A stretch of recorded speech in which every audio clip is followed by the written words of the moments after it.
Yeah, Rainbow mutually assured destruction. All it ever did was mean proxy wars, which we have another one right now, so that's all it is, folks. A proxy war and money laundering. That's what we're doing over there. So a guy does a money laundering thing that doesn't even have to be done with crypto. He could have done it at any point. And everyone's like, oh, well, then we don't punish FTX. We got to ban all of crypto now. We got to regulate it. And it's like, oh yeah, I heard about that. Yeah, they're using FTX as proof, that, cryptocurrency is a scam, even though everything he did with cryptocurrency can easily be done with, regular cash. Yeah. But it wasn't even like, it was an exchange and a derivatives market. And so what does that have to do with actual crypto, which is, holding your funds in a non-custodial wallet? There was a really funny Reason TV from years ago, and it was, I forget what it was, one of those what should have happened, and it was a cryptocurrency, conference they were having. One of the subcommittees or whatever was happening. It was really funny. Well, one part that stands out, what's his name? Not Andrew Heaton, the other one, Austin Bragg. So one of the House members asked this crypto guys, like, what sort of threat does quantum computing have to crypto? And Austin says, that's a weirdly good question. And the other guy saying, well, we'll just have to see what happens on that. That's a weirdly bad answer. Funniest one is what should have happened at the GameStop hearing.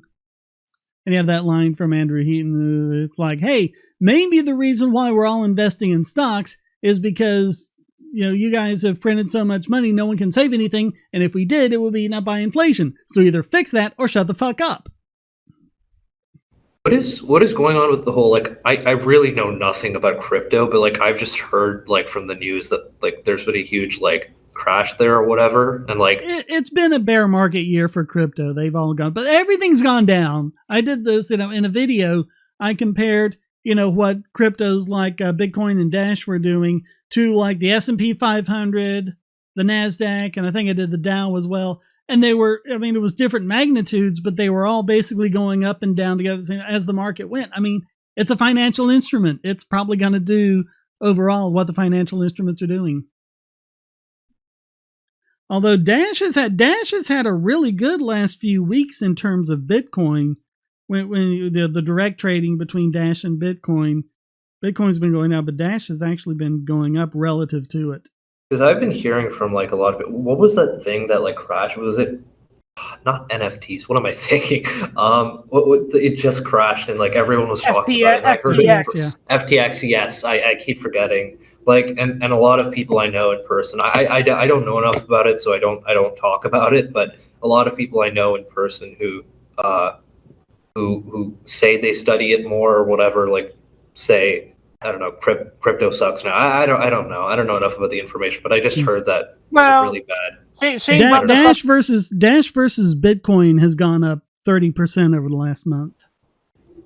And I was about to say this also, and Shane brought this up in his video where he did in defense of insider trading.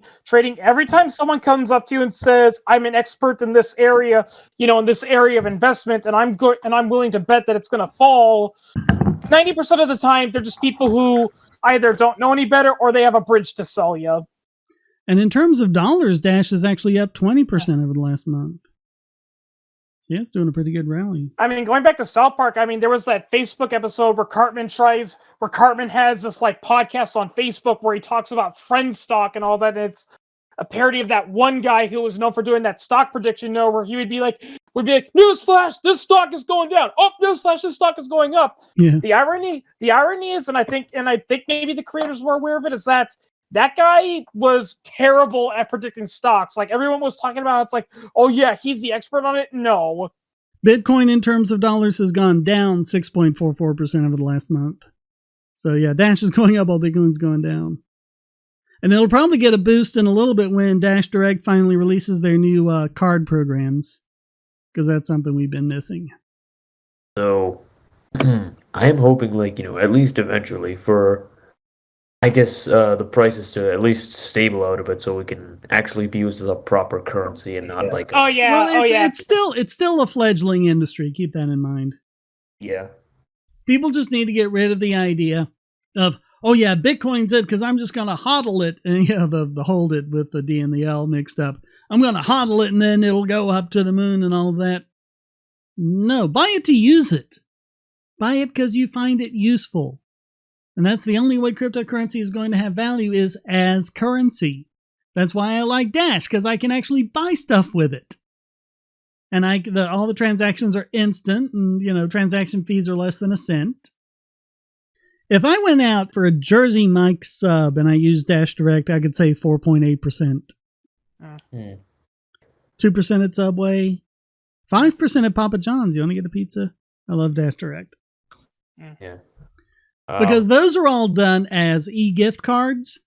And the way e-gift cards work is the resellers get a cut. And that's that like 5% discount or 2% discount because it's different for each one. But that is the cut of it that they give to the reseller.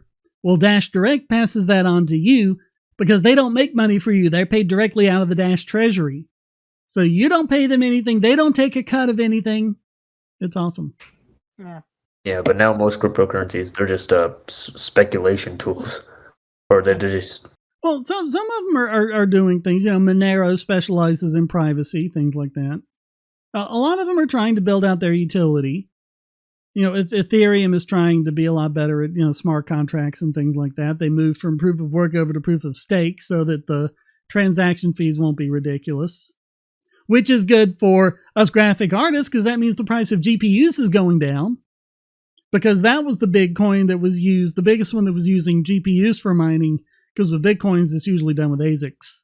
That's why, and I know I'm going to get a lot of hatred for saying this. I think the hate towards NFTs is a little bit overhyped. Like, don't get me wrong, I don't support NFTs, and I understand why that, but I think the idea of them isn't inherently bad. I think the problem is that right now they're being bought and created for completely inappropriate reasons. Yeah, they're being done for dumb reasons, but they have a lot of legitimate uses. Yeah, they have legit uses. It's just that, like you said, a lot of people are buying and creating them not to make them into a practical, useful alternative to currency. It's just because, it's a fad thing. It's like Beanie Babies, Well, that's how things start out. Remember what a fad movies were when they came out. The Lumiere brothers said there was no future for movies. It was just a fad, and they were having fun. Your audiences would pack in to watch a looping film of a man sneezing. Well, and then, of course, they knew that wasn't going to last, but then other more creative filmmakers started using it as a storytelling medium. Same thing with audio. When audio first came out, like if you look at the early cartoons with audio, it's all about these characters with rubber limbs dancing in sync to the music because that was such a novelty then. As it went on, cartoons became more, sophisticated for storytelling, mostly for comedic value. And that way with sound, with color. Like if you look at all the color in The Wizard of Oz, that was to wow people who hadn't seen color for. The original Star Trek, a lot of that design, the costume design, the reason why their tunics are gold and blue and red, and the reason why the phasers are red and purple and things like that is because color TVs were new, and NBC was owned by, was it RCA? It was one of the TV companies. And a lot of people bought TVs because they wanted to see Star Trek in color. And they're going, ooh, with the color. So all of these things start out as fads. And then they either die off or they develop into a mature format. Same with CGI. Same with everything. The bow and arrow might have started out as a fad. Who knows? Hey, look, cool, I can make a stick fly. Oh, wait a minute, we can use this as hunting. Yeah. Oh, probably did.